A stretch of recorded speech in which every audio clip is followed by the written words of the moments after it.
ओम शांति। 12 तारीख की बाबा की मुरली। मीठे बच्चे, 21 जन्मों के लिए पुण्य का खाता जमा करना है। योग बल से पापों के खाते को भस्म करना है, इसलिए अंतर्मुखी बनो। प्रश्न: किस श्रीमत का पालन करने से वाणी से परे जाने का पुरुषार्थ सहज हो जाएगा? उत्तर: श्रीमत कहती है, बच्चे अंतर्मुखी हो जाओ, बाहर से कुछ भी न बोलो। इस श्रीमत को पालन करेंगे तो सहज ही वाणी से परे जा सकेंगे। जितना याद करेंगे, स्वदर्शन चक्र फिराएंगे, उतना कमाई जमा होती जाएंगी। याद के लिए अमृत वेले का समय बहुत अच्छा है। उस समय उठकर अंतर्मुखी बन आत्मस्वरूप में स्थित होकर बैठ जाओ। गीत: तूने रात गंवाई सोए के, दिवस गंवाया खाके। ओम शांति। यह कौन समझाते हैं कि अंतर्मुखी हो जाओ, बाहर से कुछ भी न बोलो, अपने आत्मा के स्वरूप में स्थित होकर बैठो। बाप बच्चों से कहते हैं, मुख से कुछ भी बोलो नहीं। राम राम आदि तो बहुत कहते आए, परंतु उस कहने से भी मनुष्य पावन नहीं बन सकते। मनुष्य पतित से पावन तब बन सकते जब पतित पावन बाप की श्रीमत पर चले। पतित पावन कहने से बाप याद आता है। बाप कहते हैं कि तुम बरोबर पतित थे न, अब तुम पावन बन रहे हो। सतयुग में कोई पतित होता नहीं। 5000 वर्ष पहले जब भारत पावन था तो एक ही धर्म था। बाप तो सुख की ही सृष्टि रचेंगे न। भारत सुख धाम था। लक्ष्मी नारायण, राम, सीता आदि के मंदिर सतयुग त्रेता की निशानी है। सतयुग में बरोबर लक्ष्मी नारायण की डिनेस्टी थी। यही भारत था जिसमें सूर्यवंशी चंद्रवंशी का राज्य चलता था, जो अब फिर से स्थापन हो रहा है। इसको कहा जाता है वर्ल्ड की हिस्ट्री ज्योग्राफी। यह मनुष्य ही तो जानेंगे। मनुष्य नहीं जानते तो जानवर से भी बदतर कहा जाता है। बाप को जानने के लिए कितने धक्के खाते हैं, परंतु जान नहीं सकते। तुम बाप के बच्चे बने हो तो बाप अपना परिचय देते हैं। पहले परिचय नहीं था तो इसका परिणाम क्या हुआ? आर्फन नास्तिक निधन के बन जाते हैं। अभी तुम बाप के बने हो, बाप से वर्षा ले रहे हो। बड़ा भारी वर्षा है। 21 जन्म स्वर्ग की राजधानी मिलती है, कोई कम बात है क्या? लक्ष्मी नारायण को 5000 वर्ष हुआ राज्य करते। फिर से हिस्ट्री रिपीट होती है। बाप समझाते हैं, मेरी श्रीमत पर चलो, अंतर्मुखी बनो, बाहरमुखी मत बनो। अब इस समय है घोर अंधियारा, इनको रात कहा जाता है। अभी सवेरा आ रहा है। कलयुग अंत को घोर अंधियारा, सतयुग आदि को घोर सोजरा कहा जाता है। बाप कहते हैं, मैं आता ही हूँ संगम पर, जबकि सभी मनुष्य पतित हैं। अभी तुम बच्चों को सदा सुख का वर्षा देने आया हूँ। विनाश सामने खड़ा है। बहुत गई थोड़ी रही, इसलिए अब जल्दी जल्दी पुरुषार्थ कर बेहद के बाप से वर्षा लो। जैसे सब ले रहे हैं, सब पुरुषार्थी हैं। अब सबको स्वीट होम वाणी से परे जाना है। वह है हम आत्माओं का घर, निर्वाण धाम। धाम में कोई एक नहीं रहते। जितनी भी जीव आत्माएं हैं वे सभी शरीर छोड़ जाएंगे अपने घर बाबा के पास। वह है निराकारी झाड़, जैसे चित्र में भी झाड़ दिखाया जाता है। वह है हम आत्माओं का घर, शांति धाम। फिर हम आएंगे सुख धाम। अभी 84 जन्मों का चक्र पूरा हुआ। कलयुग के बाद सतयुग जरूर आएगा ना। द्वापर के बाद कलयुग जरूर आएगा। बाप कहते हैं, मैं कल्प के संगम युगे आता हूँ। पुरानी दुनिया का विनाश कराता हूँ। जब तक नई दुनिया स्थापन हो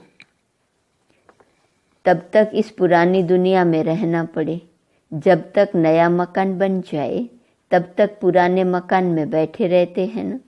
फिर जब नया बन जाए फिर पुराने को तोड़ा जाता है। यह भी पुरानी चीज है ना। इसके विनाश के लिए यह है महाभारत लड़ाई। बाप बैठ बच्चों को समझाते हैं, आत्मा ही समझती है। जिस्मानी नॉलेज भी आत्मा सीखती है ना। आत्मा कहती है मैं प्रिंसिपल हूँ, सर्जन हूँ। आत्मा की नॉलेज न होने कारण देह अभिमानी हो जाते हैं। आत्मा ही संस्कार ले जाती है। तुम बच्चे समझते हो शिव बाबा हम आत्माओं को समझा रहे हैं। हम आत्मा यह पुराना शरीर छोड़ फिर नया जाकर लेंगे। अभी हम श्याम हैं, फिर सुंदर बनेंगे। सुंदर से श्याम बनते हैं। 84 जन्म लग जाते हैं। फिर बाबा काम चिता से उतार ज्ञान चिता पर बिठाए गोल्डन एज का मालिक बना देते हैं। बेहद का बाप जरूर बेहद का वर्षा देगा ना। बाप तो ऊंचते ऊंच हैं।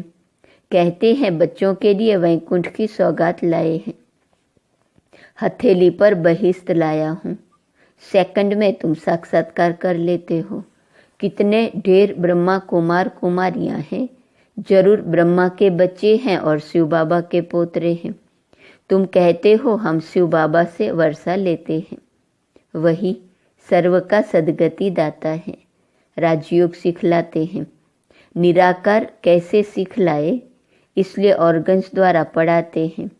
सृष्टि चक्र की नॉलेज देते हैं। जिसको परम आत्मा सुप्रीम सोल कहते हैं उसकी ही सारी महिमा है। ज्ञान का सागर पतित पावन वह है तो जरूर आना पड़े। तुमको भी मास्टर सुप्रीम अथवा पावन बनाते हैं। वह है बेहद का बाप जिसको सभी भक्त बुलाते हैं। सभी भक्तों का बाप वह भगवान है, परम पिता परमात्मा। अगर उनको सर्वव्यापी कह देते तो फिर वर्षा कैसे मिलेगा। मनुष्य को भगवान नहीं कह सकते। श्री कृष्ण को भी दैवी गुणधारी मनुष्य कहा जाता है। वह है फर्स्ट प्रिंस। सभी उनको झूले में झुलाते हैं। शिव बाबा को कभी झुलाते नहीं होंगे क्योंकि वह कभी बच्चा बनता ही नहीं। यह तो साक्षात्कार कराते हैं समझाने के लिए। हम तुम्हारा बच्चा हूँ, तुम हमको अपना वारिस बनाएंगे, बलिहार जाएंगे तो मैं भी बलिहार जाऊंगा। बलिहार जाते हो तो जैसे मैं तुम्हारा बालक हो गया। मनुष्यों में कितने अंधश्रद्धा है, जहाँ तहाँ माथा टेकते रहते हैं। इसको कहा जाता है गुड़ियों की पूजा। नवरात्रि में बहुत गुड़ियाँ बनाएंगे। उनके ऑक्यूपेशन का किसको पता नहीं है। 4-6 भुजा वाला देवी या देवता थोड़ी होती हैं और फिर तलवार आदि दे देते हैं। देवताएं हिंसक थोड़े होते हैं। शास्त्रवादियों ने उन्हें भी हिंसक बना दिया है। नेपाल में भी काली को पूजते हैं। फिर ऐसे है थोड़े ही। मम्मा ऐसी काली जीभ वाली हैं थोड़े ही। मनुष्य तो मनुष्य ही होता है। ब्रह्मा विष्णु शंकर हैं सूक्ष्म वतन वासी, बस और कोई चीज ही नहीं है। फिर 8-10 भुजा वाले कहाँ से आए। यह सब भक्ति मार्ग के अलंकार बनाते हैं। पैसा कमाने के लिए कुछ तो चाहिए न। फिर किस्म किस्म के चित्र बैठ बना देते हैं। वहाँ ही देखो सुंदर श्री कृष्ण का मंदिर, वहाँ ही सांवरे श्री कृष्ण का मंदिर। कारण तो चाहिए न। कितनी अंधश्रद्धा है। अब भक्ति मार्ग खत्म हो, ज्ञान मार्ग जिंदाबाद होता है। बाकी समय तो थोड़ा है। सबको मरना तो जरूर है। पुत्र पोत्रे वारिस बनने नहीं है। वहाँ तुमको यह ज्ञान ही नहीं रहेगा कि हम संगम पर हमने राजाई के लिए यह पुरुषार्थ किया था। वहाँ तो पवित्र सृष्टि चल पड़ती है। यहाँ तुम जानते हो कि बरोबर हम बाबा की राजधानी के हकदार हैं। वहाँ यह पता नहीं रहेगा कि कौन कौन से कर्म किए थे, कैसे बने, यह सब भूल जाता है। वहाँ पतित होते ही नहीं जो पावन बनने के लिए गुरु की दरकार पड़े। बाप पैर धोकर बच्चों को तख्त पर बिठाते हैं। गुरु चाहिए सदगति के लिए, वहाँ तो है ही सदगति। गुरु की दरकार ही नहीं। बाप कहते हैं अपने को आत्मा समझो, देह अभिमान में न रहो।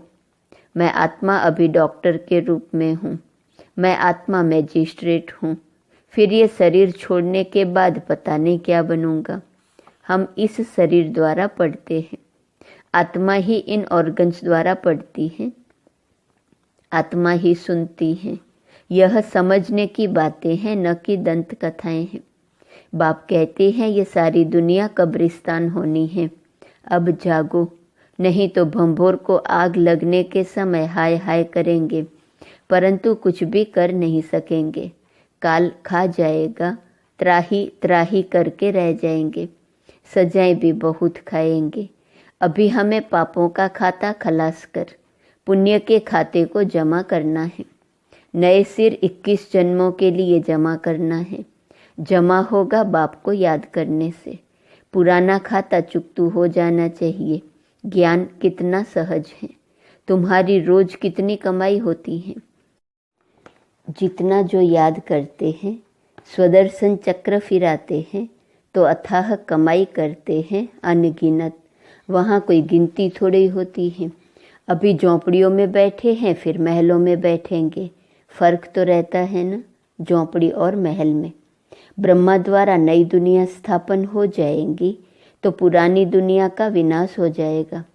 अभी की बात है ना, राजधानी की स्थापना हो जाएंगी, फिर जिसने जितना पुरुषार्थ किया सो किया, फिर विनाश हो जाएगा। इसलिए अब गफलत नहीं करनी चाहिए। सवेरे उठकर याद में बैठ जाना चाहिए। जितना याद का चार्ट रखो उतना अच्छा है, और फिर उतना ही ऊंच पद पाएंगे। शिव बाबा के गले का हार बनेंगे। दिल दर्पण में देखना है कि मैं लायक बना हूँ लक्ष्मी नारायण को वरने। हम बाबा मम्मा जैसी सर्विस करते हैं। किस्म किस्म के फूल हैं। यह बागवान बाबा का ह्यूमन गुलशन है।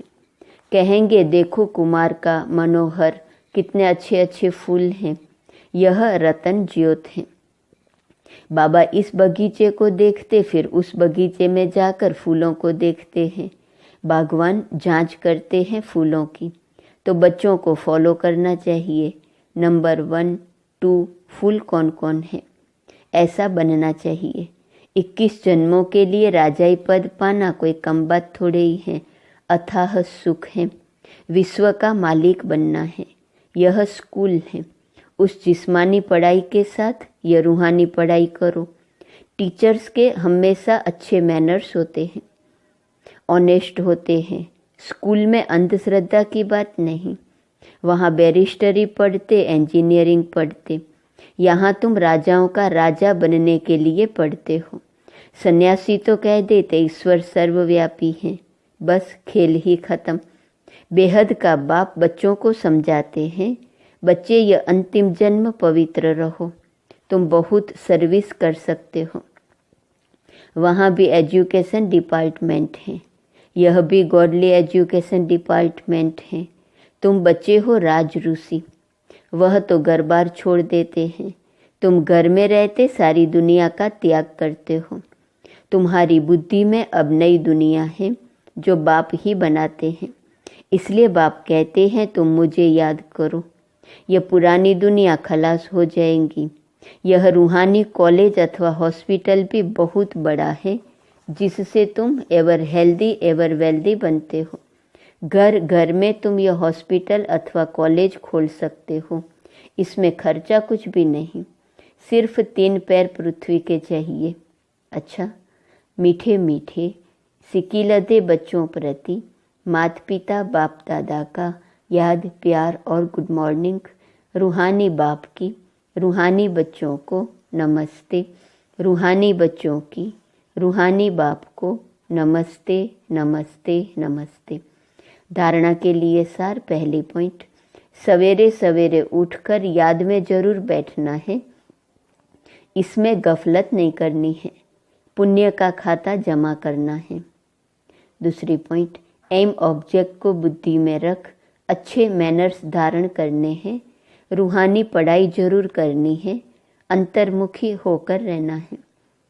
वरदान, ब्राह्मण जीवन की विशेषता को जानकर उसे कार्य में लगाने वाले सर्व विशेषता संपन्न भव। ड्रामा के नियम प्रमाण संगम युग पर हर एक ब्राह्मण आत्मा को कोई न कोई विशेषता मिली हुई है। चाहे माला का लास्ट दाना हो, उसमें भी कोई न कोई विशेषता है। तो ब्राह्मण जन्म के भाग्य की विशेषता को पहचानो और उसे कार्य में लगाओ। एक विशेषता कार्य में लगाई तो और भी विशेषताएं स्वतः आती जाएंगी। एक के आगे बिंदी लगते लगते सर्व विशेषताओं में संपन्न बन जाएंगे। स्लोगन: मन मनाभव के मंत्र की सदा स्मृति रहे तो मन भटकना बंद हो जाएगा। आज का स्वमान है, मैं डबल अनुभव करने वाली आत्मा हूँ। अव्यक्त इशारे की पॉइंट है 12 अगस्त। याद की यात्रा सहज भी हो और शक्तिशाली भी हो। पावरफुल याद एक समय पर डबल अनुभव कराती है। एक तरफ याद अग्नि बन भस्म करने का काम करती है, परिवर्तन करने का काम करती है, और दूसरे तरफ खुशी और हल्केपन का अनुभव कराती है। ऐसे विधि पूर्वक याद को ही यथार्थ और शक्तिशाली याद कहा जाता है। ओम शांति। ओम शांति। 12 तारीख।